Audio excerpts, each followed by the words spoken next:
కానీ యూహెచ్టీ కూడా అండి. సో మరి ఈ టెక్నాలజీ యూస్ చేసి కొన్ని నెలల వరకు కూడా ఫ్రిడ్జ్ లో పెట్టుకోవాల్సిన అవసరం లేకుండానే మనం ఆ టెట్రాపాక్స్ ని యూస్ చేసుకోవచ్చు. సో దీని గురించి చెప్తారా? అది టెట్రాపాక్ అనేది ఒక 6 లేయర్ ఫిలిం అనేది ఉంటుంది. ఆ ఫిలిం ప్యాక్ లో ఒకటేసారి ఫ్లాష్ బాయిల్ అవుతుంది. అదే పైప్ లైన్ లో ఫ్లాష్ బాయిల్ అయిన తర్వాత చిల్ అవుతుంది. బాయిల్ అవటంలో ఉన్న బ్యాక్టీరియా అంతా వెళ్ళిపోతుందండి.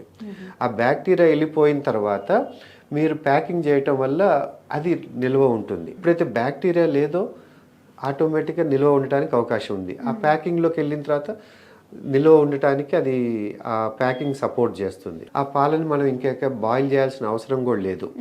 పసిపిల్లలు కానీ ఎవరైనా సరే ఫ్రిడ్జ్లో పెట్టుకొని చిల్డ్ మిల్క్ తాగేయచ్చు, లేదు రా మిల్క్ డైరెక్ట్గా మనం నార్మల్ టెంపరేచర్లో తాగేయచ్చు, లేకపోతే లైట్గా వేడి చేసుకొని తాగొచ్చు.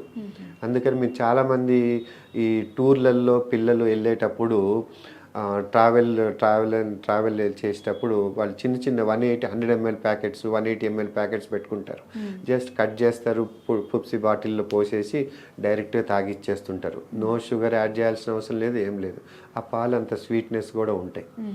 దాంట్లో ఉన్న అడ్వాంటేజ్ అనమాట. No bacteria free. So wait చేయటం కానీ ఏం అవసరం లేదు, డైరెక్ట్ తాగేయటానికి అవకాశం ఉంది.